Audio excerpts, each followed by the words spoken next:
Welcome back to Uncover Your Magic. Today, I get to introduce you to a person I would describe as an angel.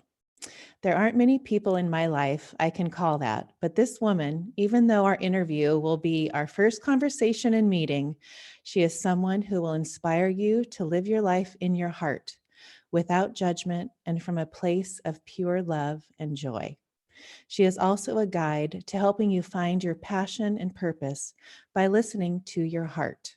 We will dive deep into Mindie's core beliefs and her journey that has gotten her to today. Before we get started, let me give you a little bit of her background.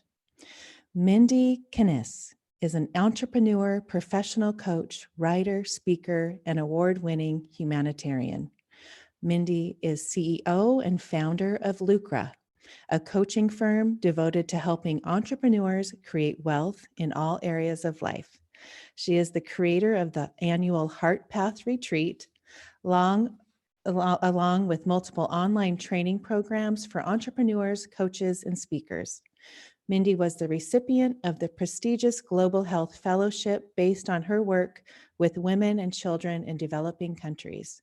She lived in East Africa and worked on HIV and AIDS prevention initiatives. She is the host of the Lucrative Society, a podcast which debuted in the top 20 entrepreneurship podcasts on iTunes. Mindie is the author of the best-selling book, The Heart of Consciousness. So without further ado, please welcome Mindie Kniss to the show. My goodness, I feel like I have to step that down a little bit. Anybody who knows me in real life would say I am not an angel.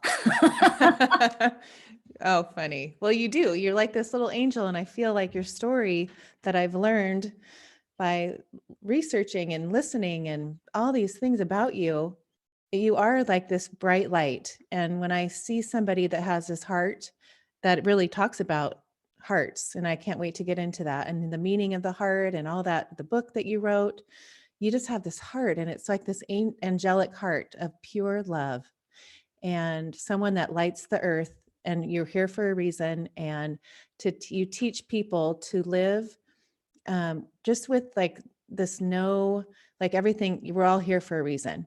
And I feel like your story is beautiful. And I would love for you to begin with when you with the uncover your magic, when you started to like, whoa, this is really not my life, or how you grew up, and then it kind of pivoted and all that kind of stuff. Sure. Yeah, it's a great starting point, and thank you. So I kind of did the normal thing in the US. I grew up in Chicago and had pretty decent childhood. Did the standard, go to a 4-year college, get a degree, get a good job after that. So I ended up working in a Fortune 100 company. And I knew right away going into it that it wasn't going to be my long-term thing. I thought I just need to pay back my student loans, get some experience, and then I'll figure out what to do.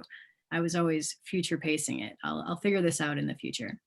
So I thought I'd be there a couple years, and then 7 years later, when I was still there, I was getting really frustrated. And I would say that that shift from me, where I began to explore the magic that I could create in my own life, was really that sense of frustration. It was a sense of unfulfillment. And I just didn't feel like I was having a direct impact in the world, really, or with anybody that I could really sense, that I really could get a hold of. Indirectly, the work that we were doing was helping people, but it was on such a grand scale that I felt very disconnected from it. So I wanted something that was going to be a more powerful and direct impact, where I could use the things that I thought I might be pretty good at. And my experience in corporate America is that they weren't that interested in what everyone was good at. You kind of showed up to fill a specific role, and you either did that or you didn't do that, but they weren't, at least this company wasn't all that interested in innovation and new ideas and people that could really take something and run with it, which I felt like I could do. So it was at that time, this was in 2006, 2007 was when I was in Africa, as you mentioned. And what was awesome about that experience for me was I got the opportunity to step back from day to day normal Mhm. reality. I mean, Ashley, like we all get into these ruts of like, Right. this is my life. I guess Yep. that's just how it is. Yep. But when you move across the world and everything is different, you really, well, at least I was able to say, wow, is that what I want to go back to? Mhm. Is that what I see myself doing for ever, for the duration of my career? The answer was clearly no. So then the next question is, okay, well, what is it going to be? What do I want to do? And I did a lot of work, a lot of introspection, a lot of journaling, a lot of different activities to figure that out. And what it turned out to be for me was being a coach. So that was kind of the impetus of the whole beginning back in 2006. But back then in 2006, I was in the middle of having babies at that time, so I was probably oblivious to everything. But, I don't as coaching, like, now I feel like, it's kind of emerged, like, I feel like even the word coach kind of started around maybe then. I don't know, I feel like it's kind of that it was kinda new. What made you think, "Oh, I wanna be a coach?" Yeah, that's a great question. And I'm actually so grateful. I've talked about this before. I'm so grateful that there was a thing called coaching. I was familiar with it a little bit just because I've always been involved with both spiritual studies and exploration and personal development, all of those kinds of things. So I was aware of this coaching concept, but I just remember thinking, oh my gosh, I'm so happy that that is a thing that Hmm, people can do, because otherwise, I probably would have diverted more to the path of becoming a therapist or a counselor or something along those lines. And to my point earlier about not being an angel, I would have made the worst therapist ever. It is funny. so not my way of being, because my I mean, I'm kind of known in my groups for having tough love, and that's not always great in a therapeutic sense when Right. you just go and somebody's like, come on, snap out of it, let's go, like you've got things to do. Like that's way more my mo. So I thought, wow, coaching sounds great because it's future paced. It's like, what do we want to create? Let's not dwell in the muck of all of our insecurities and fears, and yes, let's learn about how to navigate through those, but not get stuck Right. in that, in that pattern. So that's, I don't know who I found first, but like I knew it was a thing and I thought, I think I can do that thing. And Hmm. that's where it began. But, were you with your friends, someone that they'd always ask, would they call Mindy and say, Mindy, will you help me with this? Was that just a natural part of you? That was exactly why I went into this. And it wasn't just friends. The weirdest part for me was I'm a pretty private person. I'm a huge introvert. So I spend a lot of time alone and I actually enjoy that. Like it's not a negative thing to me. Right. But I would have these people all the time, even people that I didn't know or didn't know well. They would come up and they would say something like, can I share something with you, or can I tell you something? And then either in a hallway or in a bathroom or wherever we were, they would be in tears and they would say things like, oh my gosh, like that just shifted it for me, or that just changed my life. Or I'm like, what? Like I just talked to you for 2 seconds in a hallway. Oh, see, I But love that. That's your yeah, I mean, gift. so that's, I was just following that and saying, Right. what do I already do, or what am I already good at? That was part of figuring out what that path was. Oh, I love that. Okay, so you're in Africa, you have the light bulb hits you. This is what I want to do. Now you're going back to Chicago or Uh, where? I was in Michigan at that Michigan. time, so still Midwest. And here's what's crazy. So I decide before leaving Kenya, I'm like, okay, I know I cannot go back and just have no plan. I want a plan. So my plan is I am going to give myself a year from when I get back, which would have been February of 2007, to start a business. I also wanted to go to grad school for writing. So I'm like, I'm going to apply to Oh, grad wow. school. Don't know if I'll get in, but why not try it? So those were the two things that I wanted to do. And I said, within a year, I'm going to resign from my position at this company and just figure it out. And here's the crazy part. Talk about magic. This is where the magic shows up. When you get crystal clear, and this I believe happens for anybody or could happen for anybody, is that clarity goes out into the universe, and then the universe shows up and is like, here you go. So 2 days before I left from Nairobi, I was leaving on a Wednesday to fly home to Michigan. And my company makes this big announcement on Monday. They're like, oh, all this rumbling, all this, what's happening, what's happening. Well, what happened was they had decided to close the site that I worked at in Michigan. Mm-hmm. And oh, by the way, you'll have about a year to, Wow. right? Oh To my gosh. transfer your projects or clean up or whatever you need to do. You'll have a year. And then at the end of that year, you can either relocate with the company. Now, I had already relocated once from Chicago to Michigan. So I'm like, Okay. clearly not doing that. Or you'll get a severance. So I still had that year that I was planning and a little payout on the Yeah. way. So Wow. but okay, so then it got really bad. Like that was the good part, then it got really bad. So I decide, and I was in my late 20s at the time. So I'm like, oh, okay, I have all this money. I have this new found passion, new career. Like I'm going out guns blazing. This is going to be amazing. Right. So I decided to move across the country to Portland, Oregon. I did get into the grad school that I applied to. So I was doing that at the same time. And within 2 years of all of that happening, I was evicted from my apartment.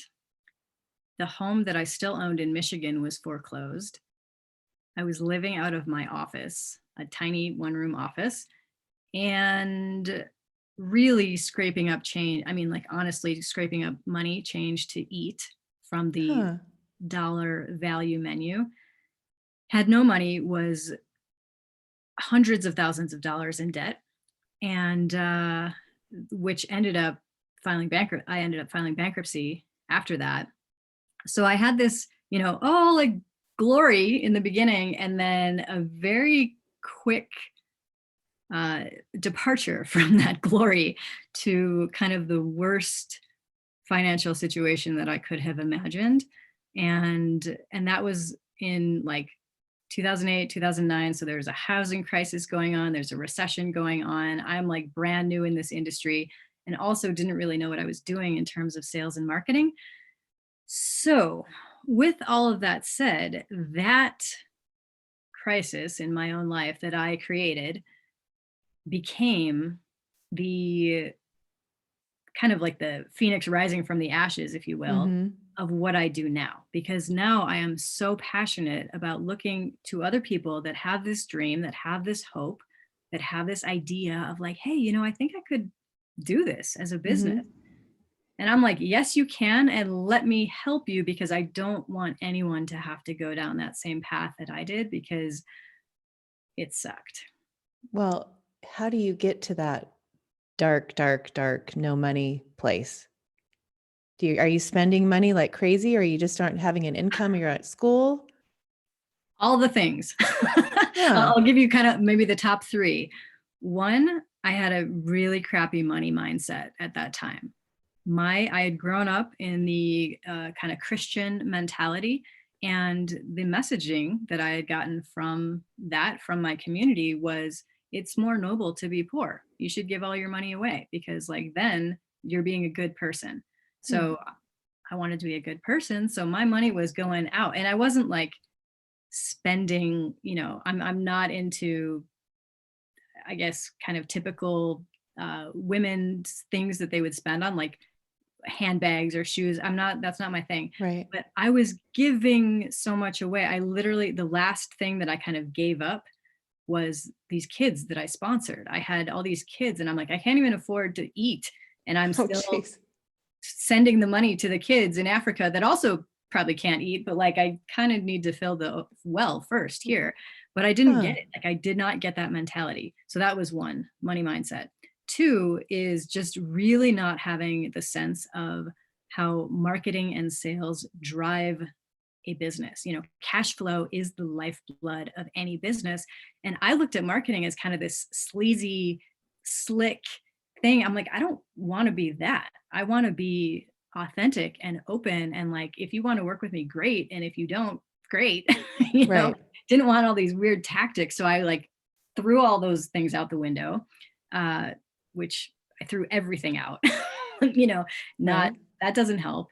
And I would say third was, it was the people, and not to blame these people by any means, because I was the one who put myself in this situation, but in that concept of when you're in the environment, you become the Mm-hmm. environment. Mm-hmm.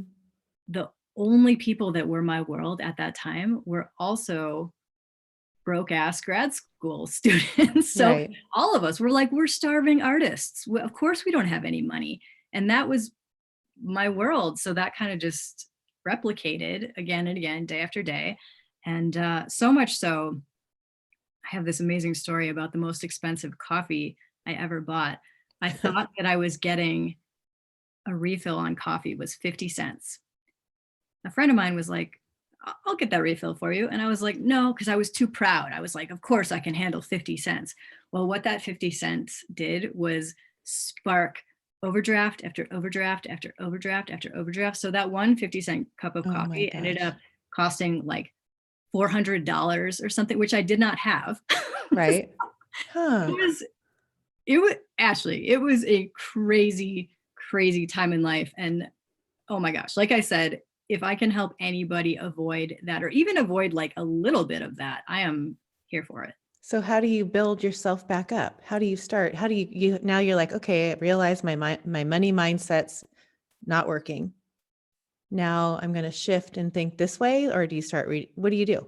How do you get there? Yeah. My husband, Shawn, and I called it a self-cleaning oven, Mm, because we know that everything that happens is our own responsibility. It's like taking 100% responsibility for all of the things in your life. So that was the first thing. I couldn't blame, oh, but there's a recession going on, or, oh, but, my client, whatever. Like, I could not blame anybody else other than this lady right here. right. So that's the first thing. 100% responsibility. I'm like, I need to own this, and I also need to figure it out. So the second thing was, in that self-cleaning process, I went to work, and I went to work internally and I went to work externally. The internal stuff was like, okay, I need to take a serious look at what the heck is going on in my brain about money. How do I Hmm. think about money? How do I think about wealth? And as you know from listening to my podcast, like, I'm still on that journey. I'm like talking to all kinds of people saying, how do you think about money? Because I always want to grow and develop. So I read books, I did courses, I looked at everything online. Like, I am a learning junkie. So I Hmm. really, really love processing through all of this stuff. And I also upgraded, and again, this sounds negative and I don't mean it to be, but I upgraded my peer group.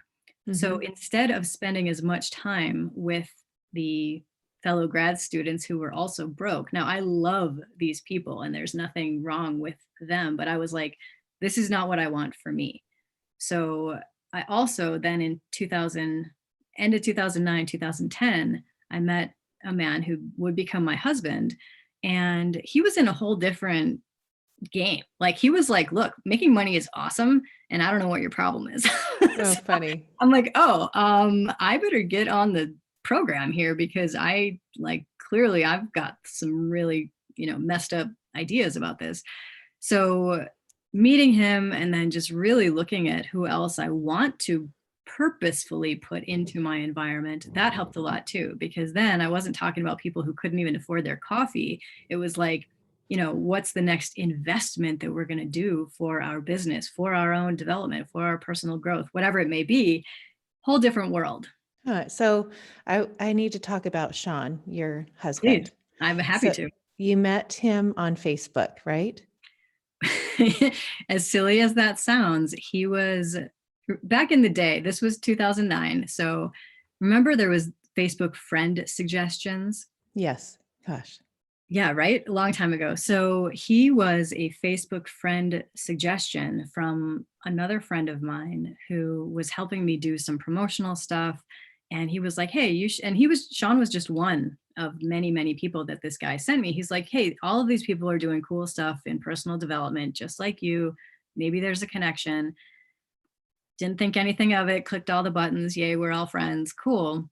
It was actually 6 months later after that that I was attending an event, and the speaker who was on stage starts talking about his friend, who happens to be 3 feet tall, in a wheelchair, but living large, speaking on stage with the Dalai Lama, traveling the world, all of this stuff. And I'm listening to this and I thought, that's funny. I think I'm Facebook friends with the person that this guy's talking about. I should look him up. So it wasn't until then that I actually looked up Shawn and actually, paid attention to his profile and what he was up to. We were about the same age. We were both from Chicago originally. So I reached out. I thought for business. Mhm. I'm like, Oh. hey, we're in the same industry. If you ever want to grab coffee. Shawn, being Shawn, said, well, I would never say no to coffee and a cute girl. And I'm like, that is not what I meant. Oh, cute. Oh, love that.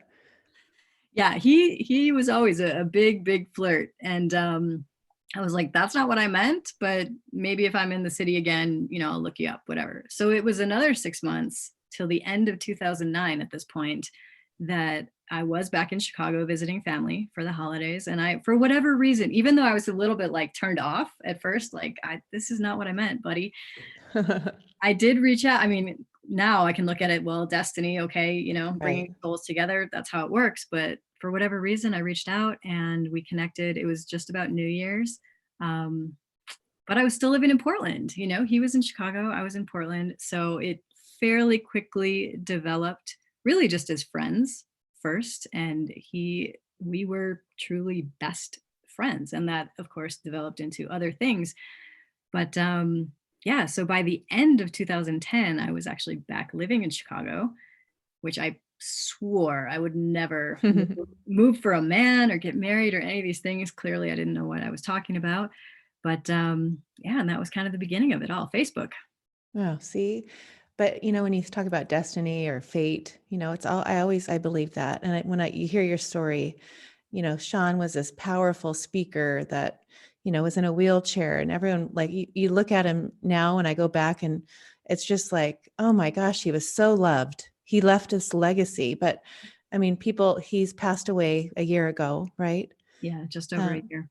and to hear that story, and we don't need to go too into it, but you got married and you started like kind of putting like your businesses together and working toward something as one, right? Not at first, and I'll tell you why, because it was a kind of interesting thing. I had all of my financial baggage that I was bringing to the table in our marriage. So because I had had bankruptcy and just terrible credit at that time, all these terrible things, we didn't combine anything for years and years and years. I Huh. didn't want to like taint his, credit Credit. report or whatever. I don't know how that Right. works, but I didn't want to mix all of that stuff together. So we did our own thing for really the majority, and there were some crossover. He would speak at my events or I would speak at his events. Of course, we would help each other promote our various programs, but other than that, we really kept it very, very separate until in 2017 he actually had a lot of challenges with a business partner that he was involved with, and it got pretty heated and pretty negative, and he ended up leaving that relationship. And at that time he was like, okay, well, what do I do now? I'm kind of like at a loss for having a business. And I was like, why don't we just do this together? By then we were doing a lot of the stuff together anyway. So it wasn't actually until a few years ago, 2017, that we did fully combine as one company, like one solid unit, and then developed from there. So in a lot of ways, I felt like even last year when he passed away, I'm like, gosh, we were still just kind of getting started in building something that would be us, not like the Shawn show or the Mindie show. It was us collectively. So now I find myself in the position of trying to find that balance of Mhm. definitely wanting to honor him and his just who he was. As you said, I mean, he was larger than life and just a, a lunatic and such a great human, who also, by the way, I will say, was a real human. I mean, he had his days that he was no angel either. Neither of us were angels. um Cute. but so wanting to honor him, but also saying, well, he's not here anymore. And what does this look like now? How do I want to move forward? So really the past year has been not only processing through the grief of that experience, but also thinking about what do I want this to look like in the future? Right. And I want to talk about that because after hearing the story and what happened, and it was unexpected and it was an accident, and how you dealt with it. And, I think of listening to you and thinking, you're both 40 years old. To lose a partner at that age, to go through something at that time, you're 10 years into your marriage, and, you're starting this collaboration with your businesses, and you get this like jolt, and you handle it in this way that I really want you to explain, because it really shows people and gives them this light that I feel like you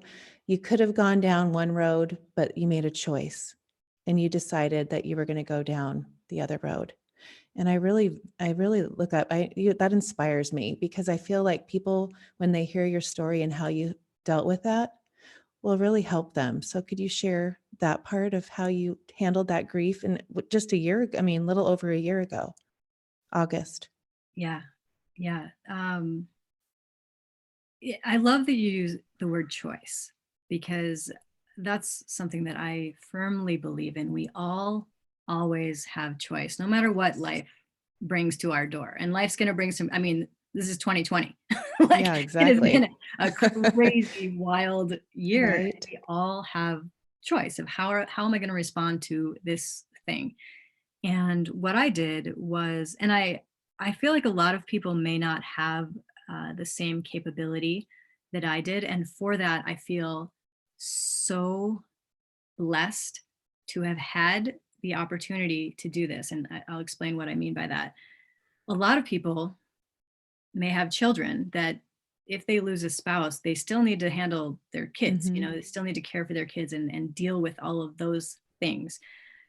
Also, lots of people have, quote, regular jobs where they may get a short duration for a bereavement leave, but then they've got to be back at work and just doing their thing. Well, because we did not have children, and because I don't have a, quote, regular job, I am very, very blessed to have had the opportunity to quite literally leave what was our life. So we were living at the time in Scottsdale, Arizona, and I knew that I just wanted to be away.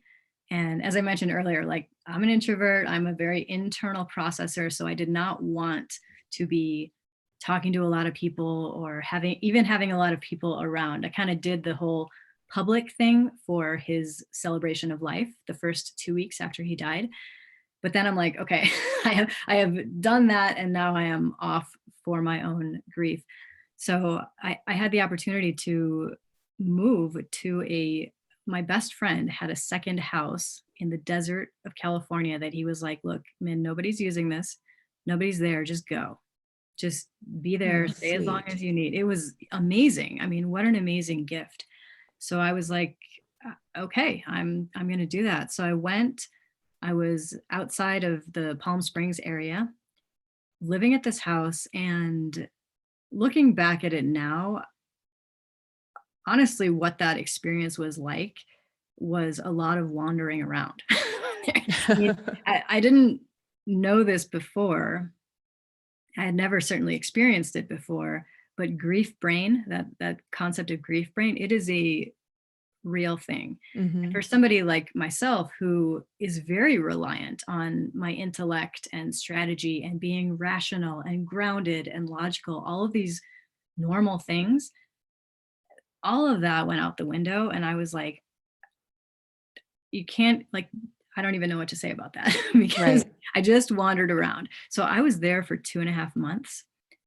And the clear thing that I remember was truly deciding, I am going to allow and also encourage every bit of emotion that needs to come up and out, to do so. I am not going to be in a position where I'm like stuffing that emotion back down, or I can't process this yet. I, need to get through some things. I'm like, there is nothing else I need to do other than feel through this experience. And I credit that. And I also credit the previous work that I had done on mindset, on heart set, for the ability to get through it. And I say get through it, but it is a getting through, Right. always something to get through. But those are the things, having had that time away, and then the previous work that I had done to fortify my own core, those Right. were the things that really made a difference.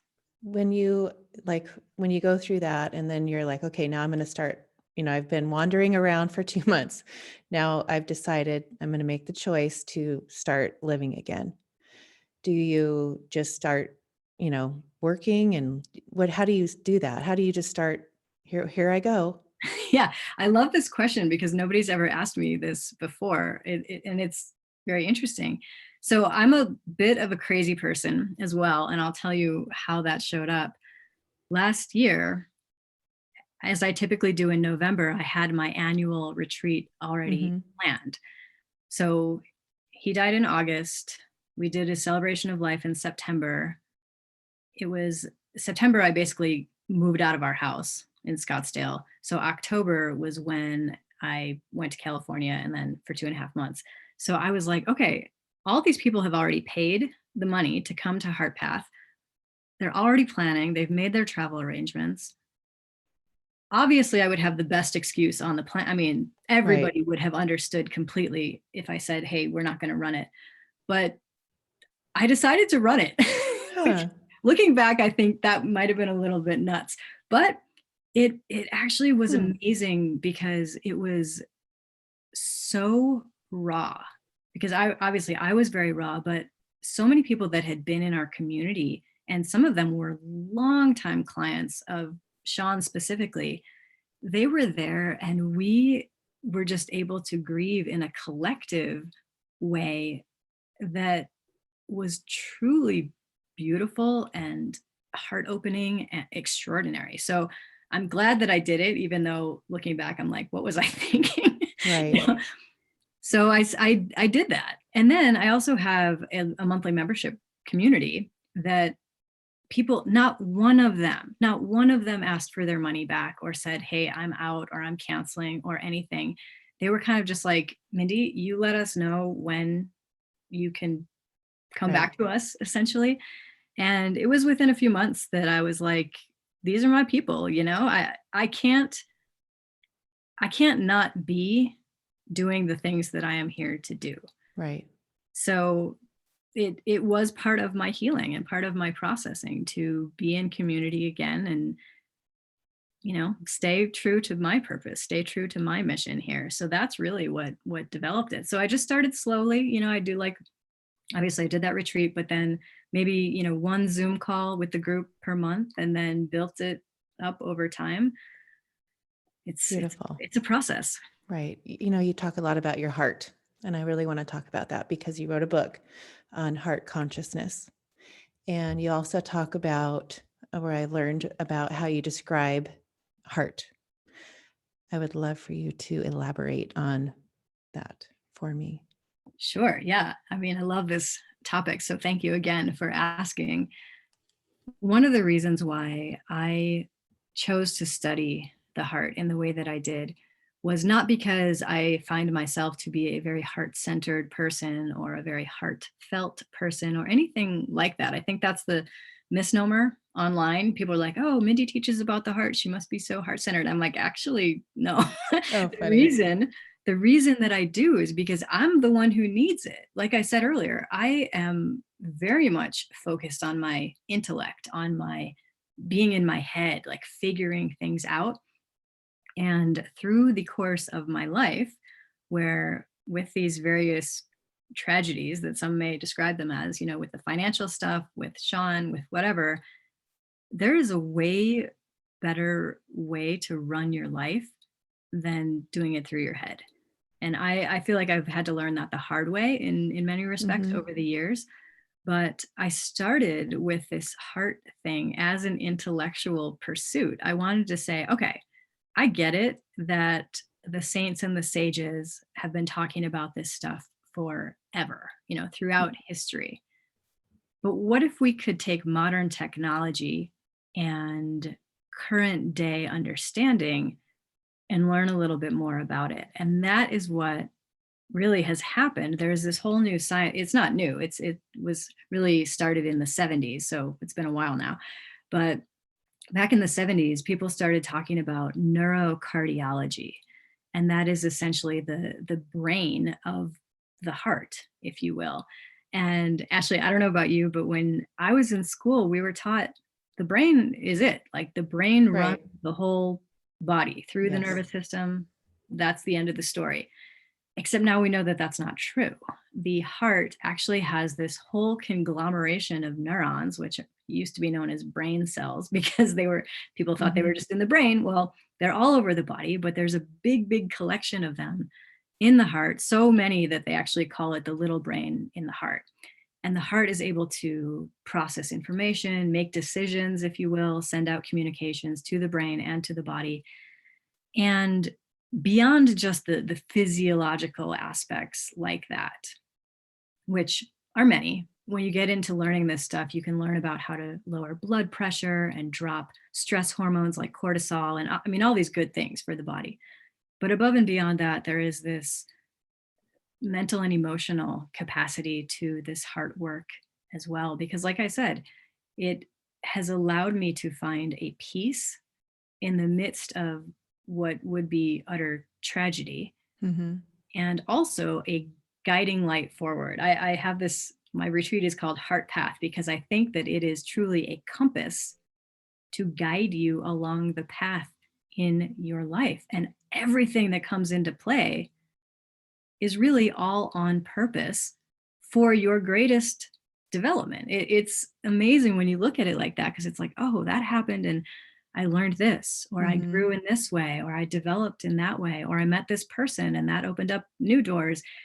This is always at play. And it's only when we stop and pay attention, get out of our like craziness of our own heads, drop into that more centered, more joyful, more compassionate heart space that we begin to see it with a different perspective. Right. That's when I call the magic, right? That's when you see the Totally. magic. And I Yes. feel like people, when they get that awareness, like you're talking about, and know that, that your intuition or that little voice in your head or that feeling in your heart that you just think, you need to make that choice and you go for it. And oh my gosh, I met him and I was supposed to do that. And, all these little things that this is life, right? This is what we're here for. And to discover magic every day and to be in that awareness of in life and living on purpose with passion, I mean, to have that, you can have that, Yeah, and when you choose that, that's when your life is every minute could be magical. exactly. I always go back to that quote that Einstein said, and I'm going to paraphrase it, but essentially he said, you can either see everything as a miracle or you can see nothing as a miracle. Yes. And it is, to your point, it's a choice. It's Right. how do you want to see this? Right. And I always say that Wayne Dyer quote, if you change the way you look at things, the things you look at will It change. changed. Yep, I love it.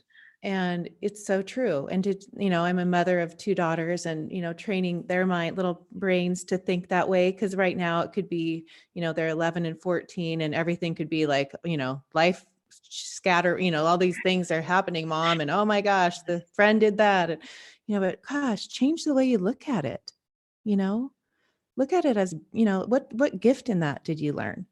And even like with Shawn's death, the way you looked at that, you just change, you could have been down the victim, you could have forgot work. You could have been back to the bankrupt, Yeah, but you chose not to. And you chose to look at like, how can I carry this on and be this Mindie who's supposed to be here on this path? And it's all for a reason. And Shawn was here for those 10 years. And what a gift, right? so many gifts. So many gifts. And that's a way so I want to go talk about your heart path retreat because I know you're doing it online Yeah, this next month or in a couple weeks, it's right? in a couple of weeks, which is Yeah. wild. But now that you're doing it online and not in Sedona, what are are there modules? Give me like if I was going to sign up for that, what would I learn and what would be the main thing of that course? Sure. Yeah, it's been an interesting experience about shifting it to virtual because the regular heart path was all about getting out and hiking and like being in mother nature and reconnecting. I'm like, well, can't do that. Oh, So, funny. all right, what are we going to do? And what it actually has allowed for is to bring in some different teachings that I don't often spend as much time on at the regular Heart Path that I can now. For instance, one of the conversations is around boundaries. I love, love, love talking about boundaries and helping people figure out how to create stronger, more impactful boundaries. And there's a distinction between a boundary versus a barrier. You know, Hmm. barriers that people put up around their hearts are like, I don't ever want to get hurt again, so I'm going to build the biggest, thickest wall. And then you can't get in. Oh, but I also can't get out. It's like this Right. really not helpful thing, but we do it for our own protection or defense. But boundaries I see as this very healthy structure that you can create to really build out the freedom that you want in your life. The whole point of Heart Path is most specifically for those people that are like, what am I here to do? It's essentially my story, because if you remember back when I was at corporate America, I was feeling frustrated, unfulfilled, like I wasn't on my purpose. I had to do all the work to sort that out. So now I bring that to a context called Heart Path and say, this is how I did it. Here's how you can do it too. So it's all about getting clear on why you're here, what you're here to do, and then also learning how to source the courage to go out and do those things. Because it's one thing to get the idea, but it's very different to actually have the idea and then pursue it and implement all the things that need to happen. And whether that's becoming an entrepreneur or not, that doesn't matter to me. Some people at Heart Path have gone through one of the exercises, and there was an older woman there one time, and she was like, well, look, I'm already retired, I'm not looking to build a business. I'm like, that's fine. What she learned there was, she was like, I have let go of this passion that I have for gardening, and I'm going to go home and like restart my All garden right. and redo that. I mean, which to me, I'm like, fantastic. That is Right. beautiful. So yes, of course, it has a little bit of hint of, entrepreneurialism and business, just because that was my path, but it could be anything. It's really about just getting back to you, reintroducing someone to their own heart and saying, hey, it doesn't have to be as hard as you're making it. Right. And I think what I've learned from you, listening to you, is what brings you joy? Like asking that question, like what brings you joy? Like that lady, gardening brought her joy, Yeah. right? So Yeah. it's people look at, trying to find their passion as this like hard thing, like, oh my gosh, but to really simplify learning to what's your purpose, what you stand for. I always kind of like look at it that way. What do I stand for? What is my purpose? What is my passion? But really what brings you joy? That's Mhm. all. You could take all those words out and just ask that one question, what brings you joy? Don't you believe that? I do believe that. And in my case, I like to throw in and also get paid for that joy. There you go. Because that was the piece that I was missing at first. I was like, oh, this coaching, I love it so much, and all this stuff. This is amazing. But until I figured out how to get paid for that, then that really was where life started getting great. Right. So I know you read a lot of books. You're a book reader. I'm a crazy That's reader. I want you to, well, first of all, I was just listening to your podcast on the top 3 books that you love, and you read those and then you give them a, 5-star, 3-star.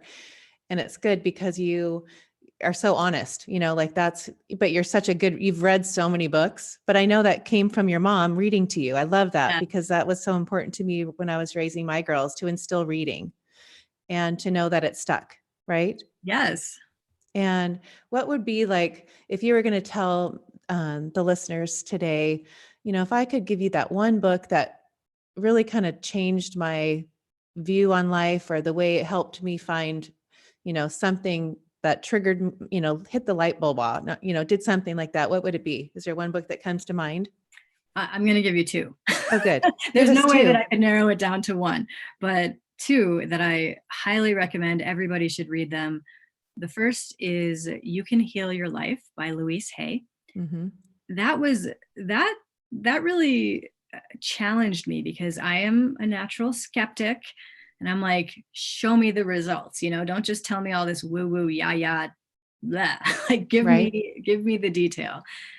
And that book has been very, very powerful in recognizing just how mindset uh, really transforms or can transform the body and our outward situations. So definitely that one. She is a at a distance mentor of mine, or has always been. The other one I would say, and this one is specifically about money, is there's something called the millionaire. No, what is it called? The Millionaire Master Plan. Mm-hmm. Roger James Hamilton is the author. And what I love about it is, again, it's not the, yeah, just think positive and you're going to Right. wake up prosperous and abundant like that. Come on. Right. What was so brilliant about his book was he says, okay, here's all these levels. First off, you need to figure out what level you're at. Where are you? He calls it a lighthouse. So what level on the lighthouse are you? And also, what type of person are you? So then, based on the level and based on your type of person, he gives you the exact 3 steps of here's what you need to do to Hmm. get to the next level. And I love that specificity, Mm-hmm. detail, and making it unique to based on a personality type. Oh, I love that. I've never heard of that book, but I live Brilliant. with that book. That Louise Hay book is usually here on my desk. I give it to somebody to borrow. But that reminds me because I use a lot of the Louise Hay, her I am statements in my life, and I've done that for years. And with the girls, I help them with that too. But what do you do? Do you have certain rituals in the morning that you do? Are you that kind of a person? Do you get up early? I am the opposite of that kind of a person. You are? Oh, funny. I am a night owl, and I actually just have been on this kind of rant on social media about like, you do not need to get up early to be successful. You don't. And there's a book that proves it, a great book called Why We Sleep. He scientifically shows that we all do have different rhythms. And yes, we have a 24-hour circadian rhythm, but that's not always at the same time. So it's not about getting up at 5 a.m. My morning ritual is to ease into the day. That's about the extent of it. I'll have Hmm. my coffee. Mm-hmm. I usually may read something. That's about it. But you Quite don't need anything to set you up. You don't have like that gratitude, it's like the grateful part you write in a journal. You don't do any of that. You just ease in. I just ease in. I Huh. do some of that stuff later in the day, like when I'm more awake, I'll do some of that stuff at night. But waking up, I ease into the day, and really the setup is my sleep. I am so passionate about getting plenty of sleep. I usually sleep about 8 to 9 hours. Nice. Yeah, it's amazing. It's healed crazy migraines for me. I mean, it's done wonders for my life, just sleep. So that truly is my setup for a great day. Oh, see that, and that's opposite of me. I'm like 4 o'clock. I'm so tired. Like I get up, I run, I do all that stuff. But I'm just a morning person. I'm way asleep by the time you probably just get going. Like Yeah, I'm that's probably waking up at that time. yeah. But it's true. I'm so opposite of that. But it's interesting, when you think of somebody that has, all what you do and make a difference and have all these different little programs and people that you've made an impact on. And just even the whole idea of around how you were married to Shawn and all the gifts that you two together brought to the world and that you can continue doing and bringing his legacy to the next level. And I know you feel him all the time, and I'm sure he brings signs to you that he's around, right? He does. He does. Yeah, really. I mean, weird stuff happens all the time. Oh, I love that. I love that so much. But before we end, because we are at the end, what would be like one Mindie little tip that we could take away from today that you would think would be important? It could be anything. Yeah, well, I'll kind of just segue right from that sleep conversation. My tip would be to trust yourself. There are going to be people out there and leaders, successful people, people that you follow on social media that will say, this is how you do it. And if any of that does not resonate with you, trust yourself, because that's how it works for them. I want to be so specific about like, they're not lying, they're not making it up. That has worked for them and they want to share it. But to state it in a prescriptive way, like you must get up at 5 a.m. every day to be successful. Well, when I tried that, it was miserable. It was terrible. So I have learned over many, many decades to trust myself and put it through the filter of like, is that true for me? And in terms of waking up early, no, it's not. Right. And that doesn't mean it's false. It just means it's not what works for me. So that is my key thing, is like the more we can all learn to trust ourselves and our uniqueness and our individuality, that's when life gets really fun. Yes, that's when the magic happens, right? Yes. Oh, Mindie, it's been so fun. I love it. Me too. Thank you. Thank you so much. Where can we find you? On Instagram, Facebook, your website, your Yeah. podcast? All the things. All the things. I'm mostly online these days on Instagram. I've kind of gotten away from Facebook a bit. I'm sort of leaving that world. I know they're really the same company, but Instagram, I'm at Mindie Kniss. And then everything else is at lucra.com. That is my website. And there's links to the podcast, to my programs, to everything else on there. Thank you. Ashley, thank you. And I still think you're an angel. You'll have to get to know me a little bit more, and then I'll ask you again. Thank you so much, Mindie. It's been such a pleasure. I appreciate you. Thank you.